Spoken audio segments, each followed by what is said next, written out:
ताकि हम उनसे ऑन कैमरा कॉल पता कर सके कि भाई वो मेरा रिप्लाई देते हैं कि नहीं देते, क्योंकि मुझे मेरी बाइक मिल ही नहीं रही। मेरी बाइक खड़ी हुई है, धूल खा रही है, जंग लग रहे हैं।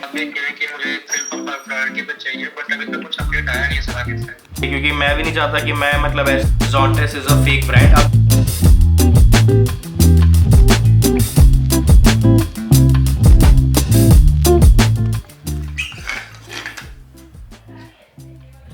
Hello everyone, hey Kunal Rao, welcome to my YouTube channel BBR vlogs. I hope आप सभी बहुत अच्छे होंगे। मैं बहुत अच्छा हूं। आज हमारे 2 वीक व्लॉग चैलेंज का 9th डे। वैसे तो भाई मैं ना पिछले 1-2 दिन से लो एफर्ट कंटेंट बना के थक चुका था, तो मैंने सोचा आज भी क्यों ना एक और लो एफर्ट कंटेंट बना दिया जाए। बट आज के लो एफर्ट कंटेंट में है ना थोड़ी बहुत नॉलेजेबल बातें हो सकती है। एक्चुअली चल क्या रहा है ना मेरे लाइफ में, पिछले 2 हफ्तों से मैं भाई डेली व्लॉग्स कर रहा हूँ, तो मैं रोज अपनी रेगुलर लाइफ दिखा के भी बोर हो गया हूँ। तो आज मैंने सोचा कि कुछ नया किया जाए और आज के ब्लॉग में आपको थोड़ी सी नॉलेजेबल बातें बताई जाए। तो अभी बज रहे दिन के 1:34 और आज के इस वीडियो की शुरुआत करते हैं अभी इसी वक्त। तो आज की इस वीडियो में मैं आपको बताने वाला हूं why riding gears are necessary while riding. और इस वीडियो के एंड में हम अपने Zontes कंपनी को कॉल करने वाले हैं ताकि हम उनसे ऑन कैमरा कॉल पता कर सके कि भाई वो मेरा रिप्लाई देते हैं कि नहीं देते। क्योंकि आप सभी को पता है, जिन लोगों ने भी मेरा लास्ट ब्लॉग देखा है उन सभी को पता है कि भाई Zontes कंपनी ने मेरे नाक में दम कर रखा है। वो मेरे पार्ट्स भिजवा ही नहीं रहे। वो मुझे ये एक्सक्यूज दे रहे हैं कि जब हमारे कंपनी के थ्रू बाहर लार्ज ऑर्डर लगेगा तब आपके पार्ट्स आएंगे। बट व्हाई ब्रो, मैंने आपके लार्ज ऑर्डर्स के लिए अपनी बाइक नहीं खरीदी थी। मैंने अपने सेटिस्फेक्शन के लिए, अपने नीड्स के लिए अपनी बाइक खरीदी थी। तो मैं आपके लार्ज ऑर्डर का वेट क्यों करूं? मैंने अपने सेटिस्फेक्शन के लिए पे करा था, तो मुझे वो सेटिस्फेक्शन मिल ही नहीं रहा भाई। मुझे मेरी बाइक मिल ही नहीं रही। मेरी बाइक खड़ी हुई है, धूल खा रही है, जंग लग रहे हैं, सारे पार्ट्स वायर्स डिस्ट्रॉय हो रहे हैं उसके। तो व्हाई ब्रो, इसमें Zontes की बहुत बड़ी गलती है। और आज मैं क्लेम करता हूं कि Zontes आप लोगों को इस बात पे सुधार लाना चाहिए। और शायद तक से यही एक दिक्कत थी कि Zontes बाइक इंडिया में नहीं बिकी, और मैं उन गधों में से एक था जिसने वो बाइक ली है। ऑन सीरियस नोट भाई, मैंने वो बाइक बहुत दिल से ली थी, उसका बहुत दिल से ध्यान रखा था। बट जब से ये चीज हो रही है, मैं यही कह पाऊंगा कि भाई मेरे साथ तो धोखा हुआ है और धोखा हो रहा है। बाकी आगे देखो क्या होता है भाई। बट आज के इस व्लॉग का जो मेन टॉपिक है वो है why riding gears are necessary. तो जब भी जनरली एक नॉर्मल एवरेज इंसान एक राइडर को देखता है तो सबसे पहला उसके माइंड में क्वेश्चन आता है कि भैया आप लोग ये इतने मोटे जैकेट, इतना बड़ा हेलमेट, इतने ग्लव्स, इतने बड़े बड़े शूज काहे को पहनते हो? काहे ये जरूरी है? तो आप में से जितने भी लोग राइडर्स हैं वो लोग मुझसे ये कनेक्ट कर पाएंगे कि हाँ, उनसे भी ये कभी ना कभी किसी बंदे ने क्वेश्चन पूछा होगा। तो राइडिंग गियर्स हमेशा बहुत जरूरी होते हैं, और कौन कौन से जरूरी होते हैं वो भी मैं आपको इस ब्लॉग में बताने वाला हूं। तो जितने भी अपकमिंग राइडर्स हैं वो भी इस वीडियो को देखना, जितने भी नॉन राइडर्स हैं वो भी इस वीडियो को देखना, ताकि आप अगली बार किसी राइडर से ना पूछे कि भैया आपने ये काहे को पहन रखा है। अब धीरे धीरे इंडिया में अच्छा खासा राइडिंग का कल्चर आ ही रहा है, तो हमने सोचा हम भी थोड़ी बातें सिखा जाए। तो भाई सबसे पहले तो मैं एक राइडर हूं जो पिछले 4-5 साल से राइड्स कर रहा है, और मैं आपको मेरा राइडिंग गियर्स का कलेक्शन बता देता हूं। पीछे आपको यहाँ पे 2 हेलमेट्स दिख रहे होंगे, वहां पे शेल्फ पे आपको 2 हेलमेट्स दिख रहे होंगे, और शेल्फ के जस्ट जो ये नीचे वाले शेल्फ है इनमें मेरे राइडिंग बूट्स है। यहाँ पे 2 जैकेट भी है, यहाँ पे एक जैकेट है और एक जैकेट अलमारी में है, और मेरी एक राइडिंग जीन्स और एक राइडिंग पैंट भी मेरे अलमारी में कबर्ड में रखी हुई है। तो मेरे पास इतने सारे राइडिंग गियर्स है, और मैंने इतना पैसा इसलिए इन्वेस्ट करा है भाई क्योंकि मैंने मेरे लाइफ में वो चीजें होती हुई देखी है जब इनकी जरूरत पड़े। धीरे धीरे टाइम के साथ भी मैंने खुद को अपग्रेड करा। सबसे पहले मैंने मेरा ये यामा का जैकेट लिया था जो लेवल 1 के गार्ड्स के साथ आता था। फिर मैंने अपना धीरे धीरे अपग्रेड करता गया, और आज मेरे पास रैबिट है जो भी एक ट्रस्टेड इंटरनेशनल ब्रांड है भाई। और साथ ही साथ में हेलमेट की बात करें तो हेलमेट में मेरे पास है MT, जो कि अभी तक सबसे मेरा अच्छा हेलमेट है, और मैं नेक्स्ट हेलमेट भी प्लान कर रहा हूँ। तो वो भी कौन सा लूंगा वो भी आपको जरूर से बताऊंगा बहुत जल्दी, क्योंकि उस हेलमेट पे तो मेरा दिल आ रखा है। बट राइडिंग गियर्स क्यों जरूरी है, उससे रिलेटेड मुझे आपको मेरे लाइफ का एक किस्सा सुनाना पड़ेगा, जो कि मैंने लास्ट व्लॉग में थोड़ा सा सुनाया था भाई। लास्ट व्लॉग में मैंने आप सभी को बताया था कि मैं लास्ट ईयर गोवा IBW गया था अपने बाइक को लेके, इंडिया बाइक वीक को एंजॉय करने के लिए। तो बहुत जाते टाइम हम बहुत अच्छे से गए, बहुत मजा आया, सारी चीजें बहुत अच्छे से हुई। बट जब आ रहे थे भाई, यू डिडंट एक्सपेक्ट कि मेरे साथ आते टाइम 2 बार एक्सीडेंट हुआ। जब मैं गोवा से औरंगाबाद पहुंचा, औरंगाबाद से जब भोपाल के लिए निकल रहा था भाई, तब मेरा एक्सीडेंट हुआ। और जब मैं जयपुर से अजमेर आ रहा था अपनी बाइक पे, तब भी मेरे साथ एक्सीडेंट हुआ। मतलब घर से जस्ट 3 किलोमीटर पहले मेरा एक्सीडेंट हुआ है, और ये सारी चीजें लाइव हुई है, ये सारी चीजें रिकॉर्डेड है, ये सारी चीजें मेरी यूट्यूब वीडियो पे पोस्टेड है। आप चाहे तो आप मेरे यूट्यूब पे जाके देख सकते हैं, Zontes एक्सीडेंट के नाम से आपको मिल जाएगा। बाकी जब मेरा एक्सीडेंट हुआ था ना, तब मेरे राइडिंग गियर्स के साथ क्या हुआ था मैं आपको बताता हूँ। तो भाई सबसे पहले तो मैं मेरे बूट्स के बारे में बता दूं। जब मैं गोवा राइड पे था तब मैं मेरे अपने ये सोलेस के राइडिंग बूट्स पहन रहा था, जो कि बहुत अच्छे बूट्स लगे थे भाई। मैं इनको अपने साथ लेह लद्दाख लेके गया हूँ, मैं इनको अपने साथ उत्तराखंड लेके गया हूँ, मतलब मैंने मोस्ट ऑफ द राइड्स मेरी इसी पे करी है। बट देखो आज तक सोल भी नहीं घिसा है, और एक परफेक्ट राइडिंग बूट है एक बिगनर के लिए। और जब मेरा सबसे पहला बड़ा एक्सीडेंट हुआ था जोंटेस पे भाई, वो होने के बाद भी देखो कितने से स्क्रैचेस आए थे, ये आप देख सकते हो।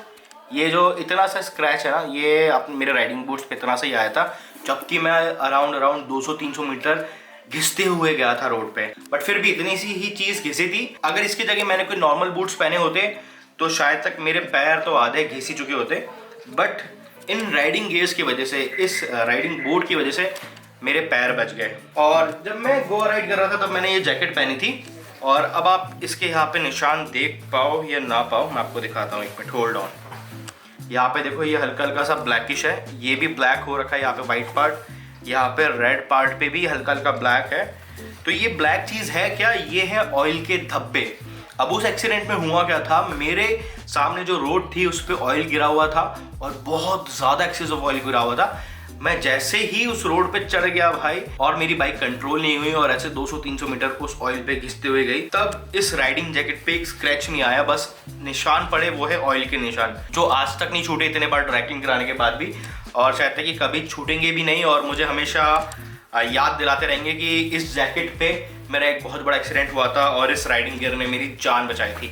अगर ये नहीं होता तो मेरे ये वाला जो पोर्शन है ये भी ऑलमोस्ट छिल जाता भाई। बट अगर मेरा अभी राइडिंग पैंट मिलता है तो मैं अपने राइडिंग पैंट की भी हालत बताऊंगा आपको। तो भाई मेरी फर्स्ट राइडिंग पैंट भी मिल गई है मुझे, ये है राइनॉक्स की राइडिंग पैंट, और इसका भी हाल मैं आपको बताता हूँ, एक सेकेंड। ये देखो भाई, ये आपको दिख रहा है, ये इतना सा निशान ये साइलेंसर पर चिपक के जल चुका था भाई।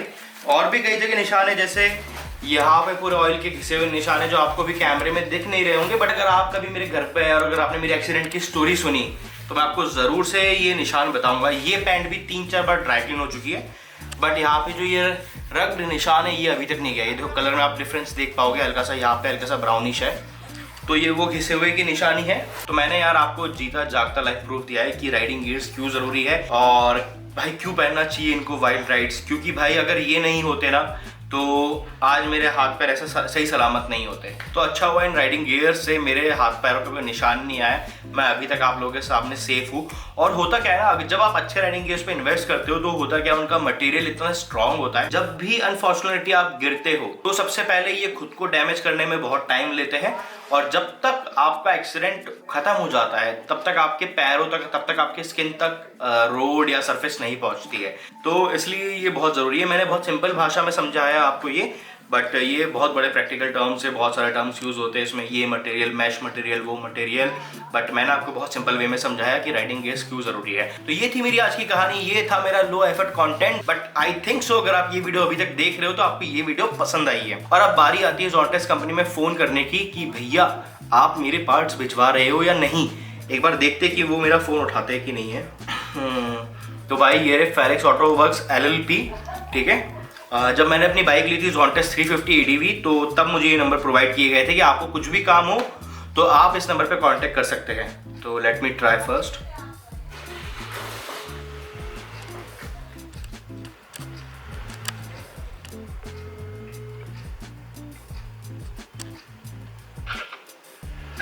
Hello, hi, this side Kunal Roy. मैं बस मेरे पार्ट्स के अपडेट का पूछ रहा था यार। एक्चुअली बहुत दिन हो गए थे और मुझे मेरी बाइक मतलब खड़ी हुई है बहुत टाइम से। तो पार्ट करने में अवेलेबल नहीं है, इसलिए बहुत टाइम लग रहा है। मैंने ऑलरेडी कुछ फॉलो किए हैं, सबसे बात भी की है कि मुझे फ्यूल पंप प्रायोरिटी पे चाहिए, बट अभी तक कुछ अपडेट आया नहीं सर आगे से। अच्छा, मतलब आगे से ही अपडेट पहली बात हुई है सर नहीं। अच्छा, तो मैं लगभग कब तक मुझे फ्यूल पंप और फ्यूल पाइप मिल जाएगा? आपको फिर भी कोई आइडिया? क्योंकि ऑलमोस्ट 2-3 महीने हो गए मेरी बाइक खड़ी की खड़ी है, और आपको पता है बाइक खड़ी खड़ी कितनी ज़्यादा डैमेज हो जाती है। जी मैं समझ गया सर। मेरे को कल तक का टाइम दीजिए तो मैं और बात करके आपको कल कंफर्म करता हूँ। श्योरली प्लीज़ आप ये थोड़ा कीजिए, क्योंकि मैं भी नहीं चाहता कि मैं मतलब ऐसे कुछ क्या, मेरा माथा पूरा पारा हो चुका है, क्या बोलूँ मैं अब आपको। नहीं देखता हूँ, मैं करवाता हूँ बात। श्योरली, थैंक यू प्लीज़, है ना भाई। फाइनली आज इसने फ़ोन उठाया और अभी आपके सामने ही बात हुई है कि मैंने कितने टाइम से ऑर्डर लगा रखा था और अभी भी कंपनी फॉलो अप नहीं कर रही है। तो मैं तो अब इस वीडियो के एंड में यही कहना चाहूँगा, शायद तक से Zontes is a fake brand. अब इन डीलर्स की कोई गलती नहीं है, मैंने इनको अपना ऑर्डर दे दिया है। अब ये फॉलो अप ले रहे, किस ढंग से ले रहे वो मुझे ऑन ग्राउंड लेवल पे नहीं पता। बट अगर सामने से ही पार्ट्स नहीं आ रहे तो इनकी भी क्या गलती है। But I think so Zontes India में एक फेक ब्रांड है और ये मेरी सबसे बड़ी भूल थी। कोई ना, इस भूल को भी सुधारेंगे बहुत जल्दी। अगर आप मेरे वीडियो पे प्यार देते हो तो ज़रूर से मैं आपको ये ट्रस्ट दिलाता हूँ कि मैं भी आपको प्यार दूंगा और मैं भी आपके लिए वो सारी चीज़ें करना चाहूँगा जो आपको पसंद है भाई। तो प्लीज़ इस वीडियो को लाइक शेयर कमेंट करना। और अब मैं अपने व्लॉग्स में Zontes का फॉलो अप लेता रहूँगा कि कब कब मेरे पार्ट्स आ रहे, कब कब क्या चीज़ें आ रही है, वो सारी चीज़ें मैं आपको बताते रहूँगा। तो मेरे सारे व्लॉग्स को देखना और प्लीज़ लाइक शेयर कमेंट करना। मिलते हैं जल्दी नेक्स्ट व्लॉग में। Signing out, Kunal Roy, bye bye. I hope आपको ये वीडियो अच्छी लगी होगी, तो भैया कर दो लाइक शेयर कमेंट, भैया फैला दो। Bye bye.